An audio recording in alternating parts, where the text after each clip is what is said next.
Look, there's a long way to go to make sure this recovery is fully felt. There are lots of people working very, very hard who wish they were earning more. But the fact that we have so many people in work, and so many young people in particular, finally having opportunities to get their feet on the first rung of the jobs ladder, I think is really good news. The most talked about radio show is here. Call Clegg 0345 6060 973. Text 84850. Leading Britain's conversation. This is Call Clegg with Nick Ferrari at breakfast. Only on LBC. It's 9 o'clock on Thursday, the 25th of September, and that means it's time for Call Clegg with me, Nick Clegg, here on LBC. So get in touch over the next half an hour if you want to get involved, and you can call on 0345 6060 973 or email at nickclegg@lbc.co.uk. And of course, you can always look on the website on lbc.co.uk. Let's go straight to the first caller, Andrew in Twickenham. Hello, Andrew. Yes, hello there, Mr. Clegg. Your second in command's our local MP, who I know personally. Good man. Very good. Now I'm afraid I believe that you leaders, our elected representatives, have failed our country. Right. You failed us with Iraq. Right. We've told you a year ago we don't want to get involved with Syria. Yeah. We need a national referendum before we go to any war again. You people do not represent us anymore, I'm afraid. And we need a new, true democracy, a new system in Parliament, a new structure. We would not even be saying boo to a goose if it wasn't for the Americans, and who are behind the American government, who create this situation. Syria is an independent country. Russia has said no. We are bombing. We are going to be involved with bombing again, killing innocent people as well as people that are opposed to us. We have got to find a new way. Violence begets violence. We have failed. The policy has failed in the Middle East. We must now start a new situation, a new direction. The people who are behind all of this, a few elite few, massive money men. Andrew, can I just interrupt? So what can I just ask you to be a bit more concrete? What would you do about ISIL? Right. How would you combat, which I assume we have to, and we're going to clearly disagree on whether we should take action or not, but I'm assuming we can agree that they are a vile, medieval, murderous, barbaric bunch of violent terrorists who do untold damage, not only to us because they threaten us, but also, of course, the way they slaughter everybody in their way, treating everybody as infidels, killing, by the way, Muslims as well as non-Muslims. Tell me what you think. How do you solve that? How do you deal with that level of completely random violence? Okay, it's a fair question. Firstly, I don't like being spoon-fed. I want to hear from our enemy. I want to make my own mind up. I don't like being spoon-fed by our establishment. Just tell me what your decision is. And you've heard from your enemy because you've seen them behead people. Hang on. You've asked me a question. Allow me to answer it in my way. We have killed hundreds and hundreds of thousands of people in Iraq, okay, and in Afghanistan. There are killings. What degree of morality of killing can we call it? Killing is killing.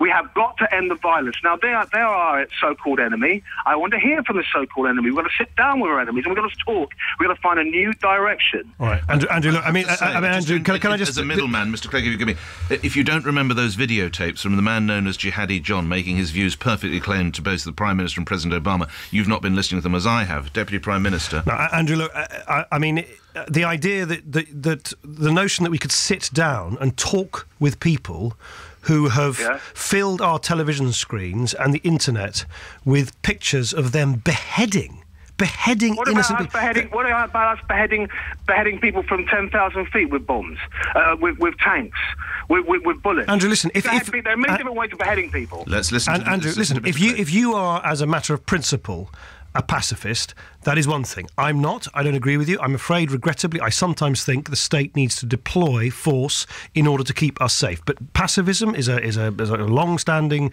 tradition among some people. If that's your principal view that violence should never be deployed under any circumstances, you're perfectly entitled to have that view. I disagree with it.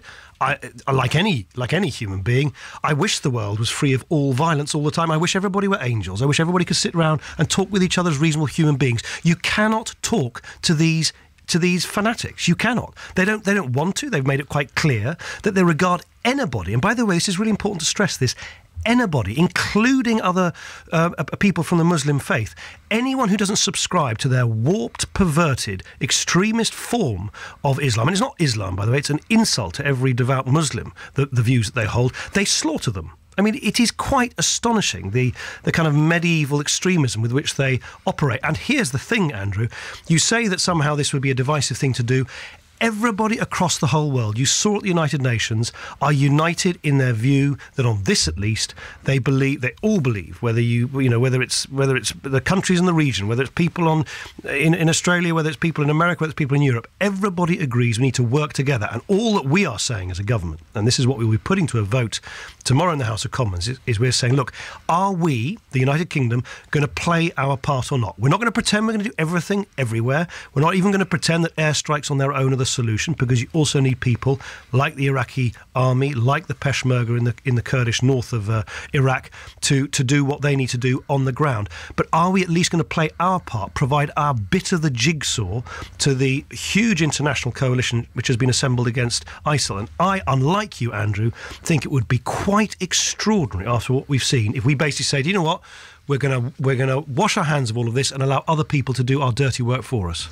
The debate, Andrew, thank you. The debate that takes place tomorrow, Deputy Prime Minister, this is about authorising involvement in Iraq. Yes, not Syria. But the terrorists are like a guerrilla army. You'll be aware of what I'm going to say now. They'll vanish like the mist and they'll pop up in Syria. What happens then? So what we are choosing to do as a government, as I just suggested, is we're not claiming to Parliament, we're not claiming to the British people that what we are trying to do is cover all the bases in this operation.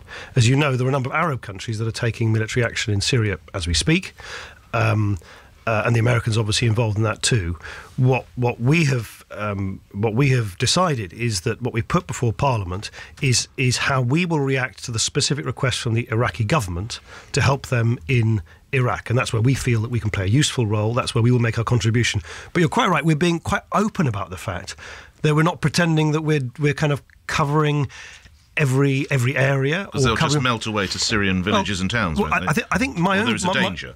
Sure, absolutely. My own view is that this is very, very typical of what modern warfare is going to look like now in the future. Namely, it's going to be conflict against stateless groups who operate across kind of the traditional borders we have on our maps, but also that it is conflict involving a very sort of complex web of different countries, some of whom are actively involved, others who are involved in humanitarian operations, others who are involved in the diplomatic side of things. It's quite a complex jigsaw, and I think that's what was being assembled, if you like, in the United Nations. So every nation needs to come forward and say, what bit are you going to play?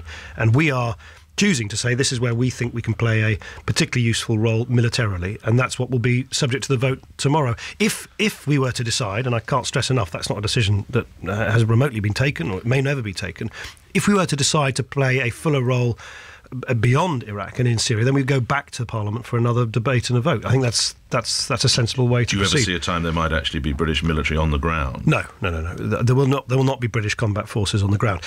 As I just discussed with Andrew. Ever in this no, absolutely not. I'll tell you why. Can all this be solved by airstrikes on their own? No. Well, that's going to be my next question. Sure. No, of course it can't. Of course it can't. And again, we've got to be open with people about what we're doing and not pretending that we're doing more than we are. This is not going to be solved all from 30,000 feet. So, of course, you need a ground operation against such a violent and apparently quite well-organised outfit like ISIL. And that's why our work with the Iraqi army, with the Peshmerga, as you know, we're providing arms to them. The support that's obviously been given to the Syrian opposition forces, all of that plays a very important role because they are on the ground. But we are regiment after regiment piling in a la Afghanistan. That will not happen. OK. We move to other calls, Deputy Prime Minister. Warren in Northwood. Hello, Warren. Good morning, Deputy Prime Minister. Morning, Mr Ferrari. Hello. Thank you for taking my call. The question I have is the coalition over the last few years has been working very hard, along with the people of the country, to sort out the deficit. Something the opposition ignored the other day. Appears to have forgotten, yeah. Yeah, moving on. As he did. Yeah. Sorry, Warren. Sorry, all right. Very the cost clever. of the country is going to be enormous if we enter into conflict in Iraq again. Say that again, Warren. I missed cost that. to the country. The cost to the country, right? On you go, Warren. The financial cost. Right. Financial cost of the country will be high. Obviously, every government has a fund to protect itself, to fight with. What is that fund? How much are you planning that this is going to cost? Yeah. Is this going to enter us into another situation where we find ourselves in debt because we're fighting a war in another country? What plans do you have, Mr. Clegg, Sure. on the cost this is going to bring? Sure. Warren, I mean, firstly, I think the point you make about the deficit, and can I just, I know you don't, I know it wasn't, can I just dwell on that for just 2 seconds? Because I have to say to you, and I know this is, I would say this, wouldn't I, as a leader of a different political party, but I find it quite, in all the time I've been in politics, I find it quite astonishing to see the leader of a party that, by the way, when they were in government, crashed the economy in the first place, choosing to forget to even talk about what it takes to repair the damage that they wrought in the first place. Quite extraordinary. What did you take from his speech? We will come back to the cost, Warren. Yeah, what did you take from Mr. Well, Miliband? let me answer Warren. Let me answer Warren, because that's unfair to Warren. Let me first do that. I mean, Warren, basically, we obviously wouldn't be entering into this, and we wouldn't be putting this to Parliament if we didn't think that we could cover the costs of it. And you're right, there's been pressure on the defence budget, but we still have a very well-resourced in a military service, including the RAF, and we think we can play our full role with the budgets we have available to us. If we need to find more money, as you know, there are reserves for exceptional needs like this. But let me assure you that it won't break the bank. Otherwise, we wouldn't. We wouldn't proceed. Well, I can't, of course, give a figure on that because I think it won't break the bank. Well, because I don't think us playing a part, as I say, a part in airstrikes alone in Iraq will, of its own, even if it goes on for a considerable period of time, which it might, that of its own is not going to... Have we got enough kit? Military kit? We've been cutting this defence budget, haven't we?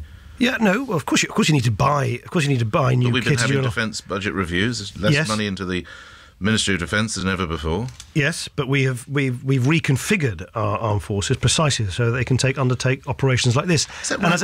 We share an aircraft carrier with the French. Is that true? Well, I was actually about to say, and remember, this is an operation which we will share with others. And again, the days where Britain or indeed America or anybody else, any other military power, charges into another part of the world and sorts it out all on their own, they're over. They're over. Even the great American superpower. I think, to be fair to Obama, he's come under a lot of criticism in the States. I actually think he's been very smart at taking this step by step, very deliberately, not being rushed by the hotheads who say, why have you not sorted this out all by last Tuesday?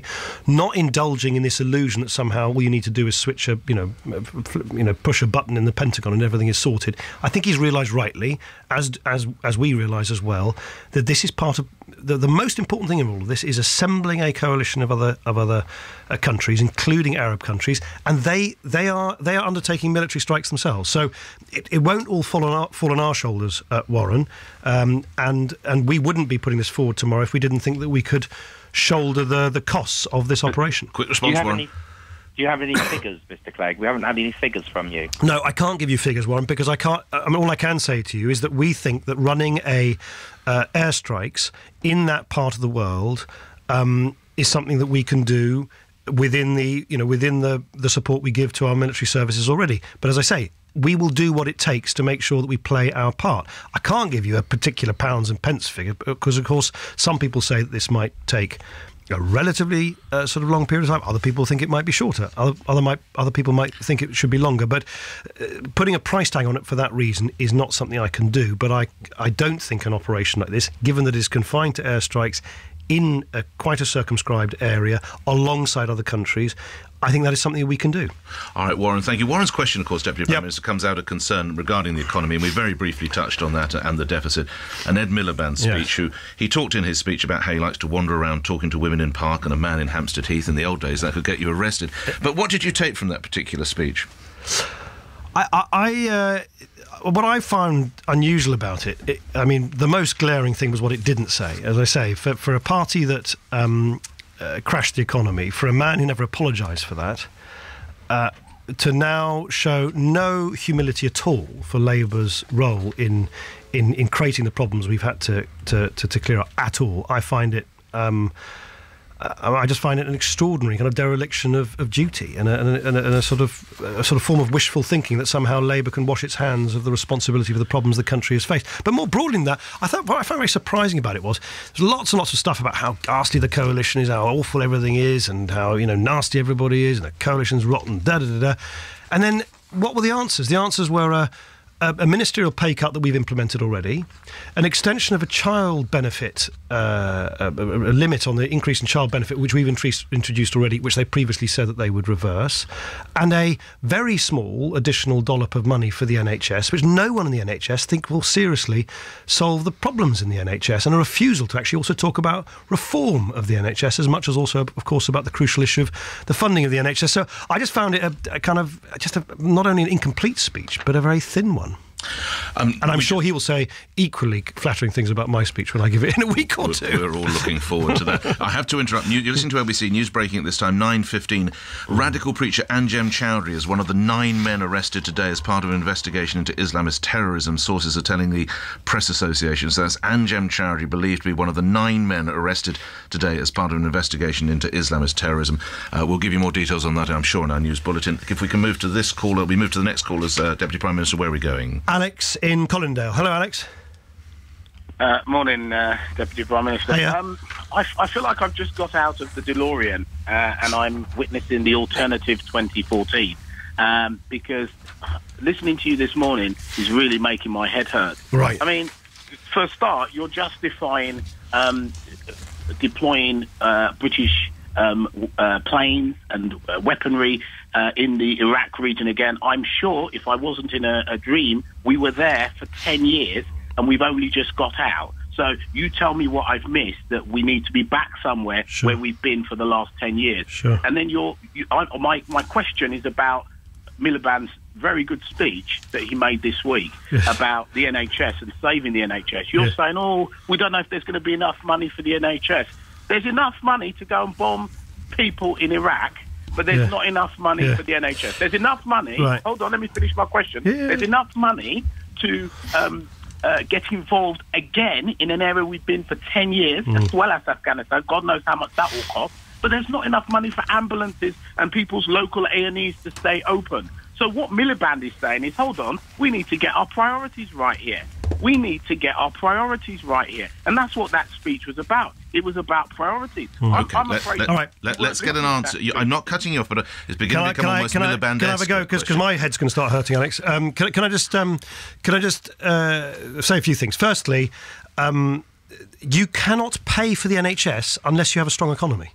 The idea that you can pay for the NHS out of nowhere with no plan at all about how to actually generate the money in the first place is a nonsense, and everyone knows that. And that's why it's such a staggering omission. And far from, I really feel strongly about this, Alex, nonsense that was a list of priorities. It was a list of campaign slogans based on nothing whatsoever, because he doesn't have any clue, the Labour Party, about how to repair the damage. No, hang on. You talk about... Let me be very specific to you, Alex, because you've been quite forceful in your... Yeah, right. The NHS. He said that this is all going to be solved with £2.5 billion. Do you know what we're introducing next year? This coalition government, the much maligned coalition government, is a £3.8 billion fund to integrate social and healthcare, which I think is incredibly important. We have actually not only protected but increased NHS funding at a time when over the last several years the Labour Party never committed to doing so. So I'm not going to take any lectures from the Labour Party about what is needed to protect the NHS that we love and cherish, that I do like everybody else. What I find just intellectually dishonest is for Ed Miliband or the Labour Party to claim to you that a budget of whatever it is 110 billion pounds that is spent on the NHS every year will be solved magically by spending £2 billion extra. It won't, and nobody in the NHS. No, hang on, Alex. I am perfectly entitled to say, when you're saying that I somehow don't have a clear sense of priorities, I'm perfectly entitled to say back to you, if you don't know how to pay for things in the first place, you can't actually support the public services we all love and cherish. And on the point on Iraq, Alex, let me be very clear. The Labour Party, as it happens, supports the motion we're putting to the House of Commons tomorrow. And I think the reason why you've got cross-party consensus on this, which is a welcome thing, is this is nothing to do with the unjustified, in my view, illegal invasion of Iraq by George Bush and Tony Blair, which, by the way, my party was unique in opposing, unlike the Labour and the Conservative parties. This is wholly different. This is about a stateless group, ISIL, who have stated as their aim the creation of a caliphate in the middle of that region where anyone who disagrees with them is slaughtered. That is what we're dealing with here. We're not dealing with specious claims about weapons of mass destruction in the possession of Saddam Hussein. Let's get a quick response. Alex in Collindale, go ahead. A couple of things, Nick. First of all, on the NHS, you voted for the reform of the NHS after David Cameron said there'd be no top-down reform of the NHS. So I'm afraid you're not going to win the battle on that. People don't trust you when it comes to the NHS. And on the point you made about Iraq, yes, you were brilliant in standing up against the 2003 invasion, and you were in my top estimates in those days. But unfortunately, things have gone downhill since then. And I have to say to you, Nick, who's caused the caliphate? Who's created those people? Every time we drop bombs there, we create more potential terrorists. That's the problem we've got. So, Alex, can I ask you the same question I asked Andrew? What would you do? What would you do? Sometimes you have to take decisions in life about what would you do with people who go around slaughtering everybody in their way. I'll answer the question in one sentence. Basically, you've got to leave it to the people in that region to organise. What we're doing... And they are asking our help, Alex. That's the point. The people in the region, this is the whole point. They're saying, we can't do this without your help. It's all about oil. It's all about oil. Alex, it's the only reason we're interested in Iraq is because of oil. Alex, answer my question. I'm enjoying this. I'm now asking questions. I'm now asking questions. I get a bit nervous. The Deputy Prime Minister keeps asking the callers what we're meant to do. But anyway, answer my question. No, Alex. You and I may disagree, but you sound like a very decent bloke. Just answer this question. If the people in the region, and this is the whole point, the Iraqi government and the Kurdish authorities in the north of Iraq said, please help us. We can't do this on our own. What do you do then? Because that's actually what is at stake. Does Britain basically say, no, sorry, we're not going to lift a finger to help? Okay, just briefly, Alex, because I've got so many other people to get involved. I know you've got a lot of people. Yes, Matty. I'll answer you straight away. It's as simple as this. You have a government that you voted in that's not legitimate. The Iraqi government that's asking you to come in doesn't have the support of the people. That's why so many of them are part of ISIL.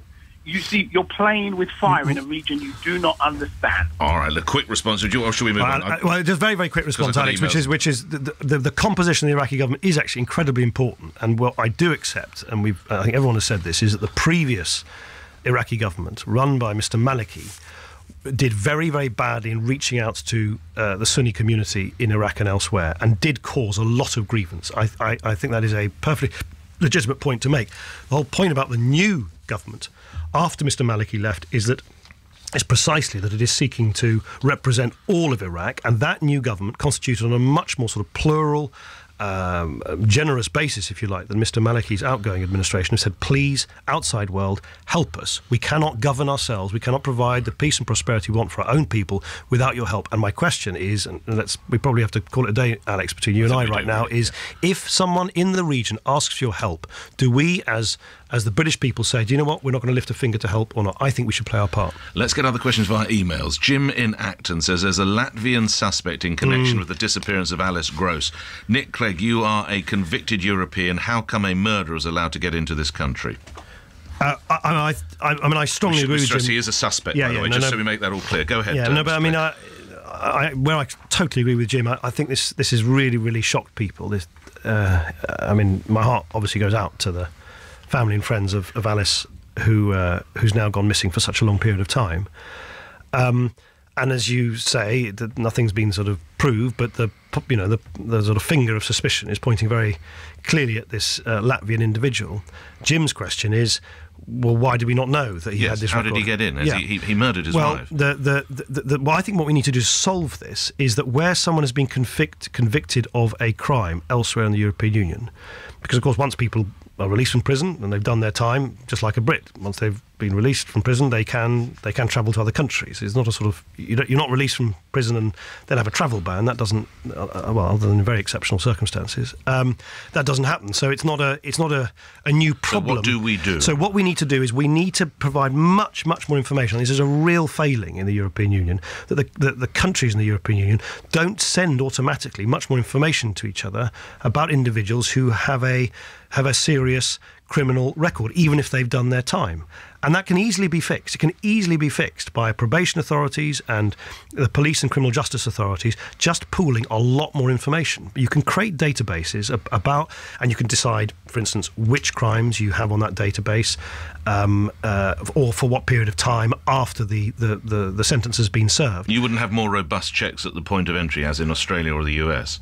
Well, look, my own view is... my own view is that I don't think we're going to solve the problem by just suddenly sort of, just saying no one can come into this country and we just restore all I didn't say that respectfully. No. I said more robust checks. Well, we have this principle that, as you know, there are lots of British people who live and travel and work abroad in the European Union. About roughly the same number of Brits enjoy that sort of freedom. I'd abide by that. I'm happy to do whatever I do when I go to Spain if I want to go live there. Yeah, but you want it checked. And I think I think what you can do is you can protect the freedom to move across the European Union whilst also protecting our safety by knowing who has crime against their name, so that people can be checked as they move across the European Union. That's what's lacking, and that's why we're doing a lot of work, and the Home Office is doing a lot of work with other European governments, and thankfully the Latvians as well are very keen to do this, to push a decision in the European Union as a whole so that far more information is pooled in the future. Toby in Leicester, how much trouble is the Prime Minister in for making that remark about the Queen, and as you've met her, does she really purr like a cat? Toby, I think the Prime Minister has spoken for himself, and I think it would be unfair of me to try and provide a running commentary. One last email. Angela Eagle, the Shadow Commons... This is Graham in Bushy, sorry. Angela Eagle, the Shadow Commons leader, said this week at a fringe meeting, you, Nick Clegg, hold the Labour Party in such contempt you're not capable of forming a coalition with them. Is she right? I didn't know that. Well, I think to be fair, to me, the Labour Party have been pretty vituperative about the Liberal Democrats going into coalition with the Conservatives, as if we've sort of committed some moral sin. The bit where I do feel pretty steamed up about the Labour Party is they're terribly sanctimonious about all the things that go wrong in the piety that we heard this week. Everything, and yet they still won't admit, first, their responsibility for creating so much of the mess in the first place, and secondly, if you don't have a clear plan about how to actually create jobs and create tax revenues and get the wheels of the economy moving, nothing else is possible. So you two couldn't be bedfellows, could you? No, listen, as I've always said, I am in coalition right now, with a party who I oppose ferociously on a whole range of issues. I so happen to have this unfashionable view that politicians should work across party boundaries. And if that's what the British people... those are the instructions of the British people. They were last time, and if they are next time, the Liberal Democrats will try and play our part. Right. But I'm not going to sort of brush under the carpet that I'm in the same way that I fervently disagree with the way in which I think the Conservatives can be quite kind of heartless and unfair about things. I think I also fervently disagree with the way that Labour is so economically incompetent. All right, you're answering either way, but I respect that. Let's move on. We must get some more calls. Ali in Acton. Hello, Ali. Hi, Nick. My question to you is this. Why do we not learn from the lessons of history? So Stanley Frederick Maud landed in Basra in 1917 and made a speech in Baghdad. We come as liberators, not as occupiers. And the Middle East was carved up by Sykes-Picot, and you have the mess that you have. Gulf War I, Gulf War II. The truth is that this is just meddling criminality on the part of politicians like you who encouraged the circumstances which then precipitate an interference or invasion. And secondly, comparison to ISIL, who are a murderous organization, to the caliphate, will be like me saying North Korea is Democratic People's Republic of North Korea, therefore I will tarnish Britain with the same brush. Right. People like you who've gone to expensive schools know history better than that, don't you? Well, Ali, look, of course I disagree with the thrust of what you're saying about what we're proposing now, but where I think I do agree with you is that the days that the West, if you like, can intervene into a region as complex as indeed any region in the world, but certainly as complex as Iraq and Syria and so on, sort of sort things out for the people there themselves. That sort of rather imperial view of the world, I agree with you, is completely wrong. It's one of the many reasons why I so strongly oppose the military intervention back many years ago when George Bush and Tony Blair went to war in Iraq. However, the reason, and I've sought to stress this before, the reason why I think this is so different is this is in response to an explicit request by the governments there on the front line. I mean, Ali, you say that I don't know my history. I suspect you don't know what it is like to be the government in Baghdad trying to govern the country of Iraq. They are saying we cannot keep ourselves safe or keep this country whole without outside help. And I agree with you. If that request had not been there, or if other countries in the region, and there are, as you know, a number of countries from the Arab world who are already militarily active in this operation, if they had not also, in a sense, been leading the way, I think it would have been inappropriate for us to take action, because then it would have appeared, at least, which is, of course, exactly what the ISIL propaganda wants to claim, to be some great, West versus the rest conflict. But I stress again, we're doing so in support of countries in the region who've asked for our support, and then the moral question becomes, when someone asks for your help, it's quite a sort of heavy moral burden to then explain why you would not help if you can help. All right, let's take. We've got time, but nearly there. Let's take one call, one email, and perhaps one observation from me. Final call for today, Prime Minister, if you would. Have you got a Claire in Reigate. Hello, Claire. Hi. Hello. What do you think of Abu Qatada being released in Jordan? Well, I can't, Claire, of course, second guess the Jordanian courts. They didn't find him guilty for the offence that he was in court for. But as Theresa May has said quite clearly, he's not going to travel back here. He's not going to come back here. Can you confirm that? Yes. Absolutely. There's no way he'll get into the country, Claire. I will pay your mortgage if he comes back to the country. There you go. There you are. You couldn't have better than me. You have the Ferrari guarantee, Claire. Sharon in Poplar. Now, you may not be aware of this, Deputy Prime Minister. This has got a lot of conversation. Let me pass you this. An exhibition depicting slavery has been cancelled because it could appear racist, says Sharon in Poplar. So surely this is the sort of thing we need to educate our children. Now, this story has really blown up. It was curated by the Barbican Museum. It was down at Waterloo Station. Protesters say, and black actors were wearing hideous face casts and were reenacted some of the gravest moments of slavery. Around 200 black campaigners have said it was inappropriate and it was verging on racist itself. People such as Salman Rushdie and Lem Sissay are saying this is censorship and people need to see this. It's almost like learning about the Holocaust the same. We've had a lot of conversation about this, Deputy Prime Minister. I realise this is coming to you fresh. You probably haven't had sight of it yet. The top of your head, I would sense you'd have concerns about any form of censorship. Yes, I mean, look, I need to look at it. So, with all those kind of caveats, as a liberal, I just intuitively think sometimes holding up an uncomfortable mirror about the past and about our history is a very important thing to do, to understand. Isn't that what the Auschwitz Museum is all about, effectively, that school children can go there and see the horrors? I have been with I've been with a large number of school children to visit Auschwitz myself. It was one of the most moving things I've ever, and of course one of the most harrowing things I've ever experienced. But to see it from the point of view of the children, I mean, very extreme emotions, huge, real distress in the children was provoked. But, we can't shield ourselves from some of the very uncomfortable truths of what's happened, not only in the past, but also in the present. And as a sort of matter of principle, I just kind of think you need to be really, really cautious not to close down uncomfortable public displays, exhibitions, pronouncements, even if you violently disagree with them, because that's what being part of a free society is all about. It's also, of course, essential to understand who we are and to understand. So, I mean, look, I think my knee-jerk response would be, I'd have to look at it. I'm assuming the curators, I read here immediately, for instance, there's a Stella Odunlami, a black British actress from East London, said that to call it racist is insane. It looks at the tools that we use to degrade and humiliate people. And my instinct would be that she is right. OK, last question from me. Will you speak without notes? No.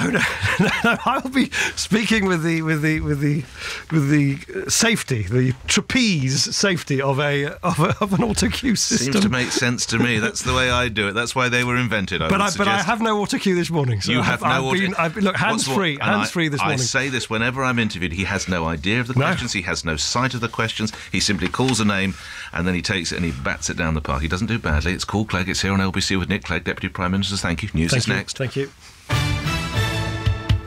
The Deputy Prime Minister has told LBC there will absolutely not be British boots on the ground in the fight against Islamic State militants. But Nick Clegg